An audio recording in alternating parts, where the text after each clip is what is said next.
America's first competition talk show. The hub is engaging.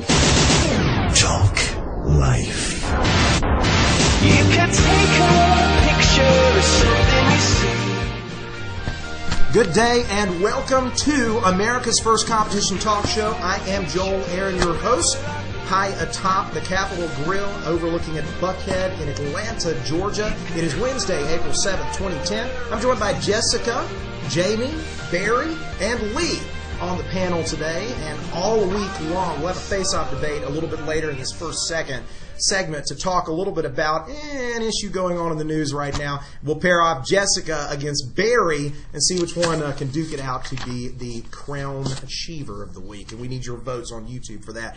Guys, we just want to launch into the first episode of the program, just talk about terrorism being just a huge threat, which is such a big part of our lives, has been since 2001, quite frankly, a lot earlier than that. And apparently in Manchester, just recently, there were two women that were detained at the I guess it was detained at the airport for trying to get on a plane, and the danger was that the officials thought that they had implanted bombs in their breasts.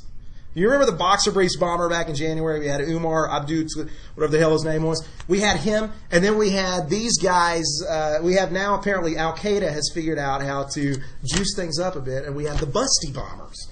And Jamie? Well, I actually think you have two things that are going on here. The first is that there have been some stories which have suggested that one of the next steps in their techniques is to implant explosive devices. And the reason for doing so is to thwart these full-body scanners.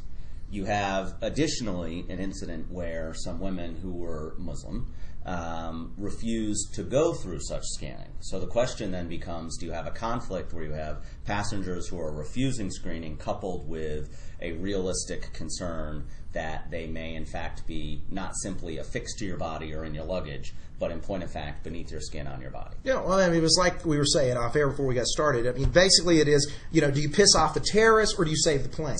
That's the debate you're really trying to have. And God forbid, now I'm just trying to do my job, save the country, because I'm an aviation official. I'm supposed to check these people. And I get slapped for sexual harassment now. And all I'm trying to do is save the plane. No, well, Barry? Joel. Okay. Barry? I've been thinking about this. And I've been thinking, how do you train for this? How do you train the security agents? And I was thinking, where do you go that you can see women with larger breasts?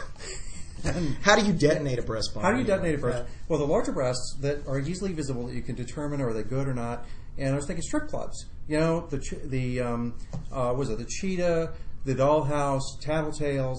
These are America's new bulwark on terrorism, and we need to go there, and we need to get guys that are going on a regular basis because lesbians are fun. So we're training our FAA officials at strip clubs. Yeah, exactly. It's a brave new world, Lee. They can. How exactly do they know that they have large breasts if they're under the burqa? That's the question I have. Is how exactly are they going to ever be able to identify? Now, I actually have a solution for this, which actually I thought was a practical solution for a long time, is dogs. What I don't understand is why we focus all of our attention on human detection of explosives. We've used dogs to detect drugs. They use little beagles when you come in overseas to detect agricultural products. There's absolutely no reason why we can't use that now. And you actually have the additional advantage of Islam actually has a stricture against dogs, considering them unclean. You don't see them in most majority Muslim countries. This would be an absolute solution. That would eliminate the problem right there. You don't even have Muslims doing air travel anymore at that point. Jessica, you're the woman on the program. You've got to get your 2 cents in here on this topic. Well, I find this to be quite frightening, but I also, now we've got breast implants being bombed. Next thing you know, we're going to have testicles to be bombed. And dogs are used to sniffing in those areas, so you're absolutely right. Exactly. They're right in their element. And Umar it was in his boxer briefs. So I want to move on because you raise a really good point right now about how do we... the whole question is over privacy. And they're rolling this out in the U.S. right now. They're rolling out these scanners that are basically, the danger from a lot of privacy experts is that this is a privacy violation. They've rolled it out in 1 or 2 major airports, I think in Phoenix right now, but they're coming to Atlanta, they're coming all over the country. And basically they take a profile of your anatomy when you're walking through the scanner to get on the airplane. So, I mean, people are saying, well, this is a privacy violation because, it does trace every feature of your body, like your genitalia. I don't know what kind of help it actually does Well, to create something? I mean, how do you? I mean, you're trying to locate a gun or a weapon or something. Well, it doesn't do good to have an amoeba formation. If you continue the two primary dangers in air travel for terrorists, one is a weapon, and obviously we've seen that if you have a terrorist who pulls out a weapon on an airplane, chances are nowadays passengers are going to react quickly and violently. So that's not really a tremendous option. A gun, a knife, the explosives are the danger. And a dog's nose is 40,000 times more sensitive than a human nose. Yeah. There's absolutely no way to smuggle explosives on an airplane if dogs are used in the luggage areas, in the security areas, etc. There's no reason not to resort to this. The dogs are available. We put millions of them to death every year in this country. It would seem to be an easy solution. Save a dog, save a plane. And I just want to make the recommendation that you should be very suspicious of any physician who recommends that you go to an IED cup. All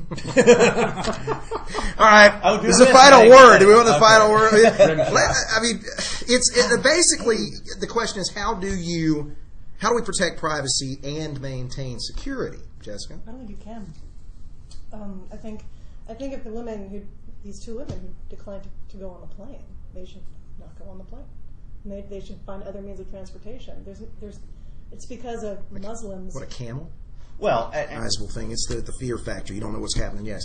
All right. We promised you it is America's first competition talk show, and that means every week we have a face-off debate. Today it is Jessica versus Barry. We take the last swig of alcohol and get ready for the test. The topic of the week is there's a lot of concern right now over immigration and legalization of immigrants, of illegal immigrants that are here in the country right now, because, we need the voters, quite frankly. If you've seen the Democrats' numbers for Rasmussen lately.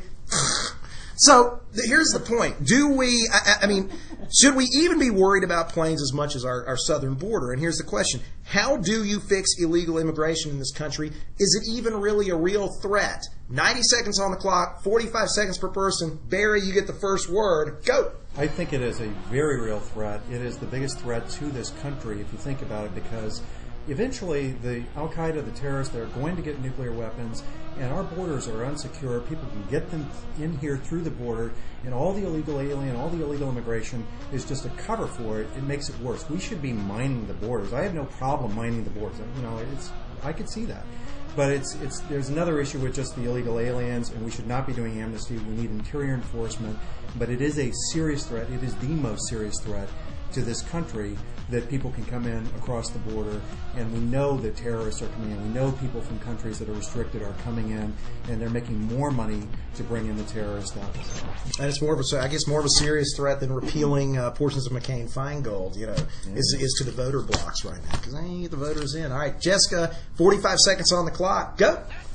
It's major. I actually spent time on the border working with the Minutemen, and I could see that there was no patrolling going on. It was an open border, and for thousands of miles, anybody can get through. If you're able to make that 3-day, 5-day trek, anybody can come through. And so we have women who are going through, breast implant augmentation to explode the planes, where we can just shimmy on up to the borders that way and get in. So yes, it is a threat. This government needs to realize that and close the borders before we even begin talking more about patrolling. Okay, so I guess I heard tougher, but both of us have got to fix the problem. All right, that's your debate. You can post your vote on YouTube in the comments section under the video. You've got all week to do it, and you, the viewer, will determine whether Jessica stays or goes, whether Barry stays or goes. See you tomorrow on The Hub.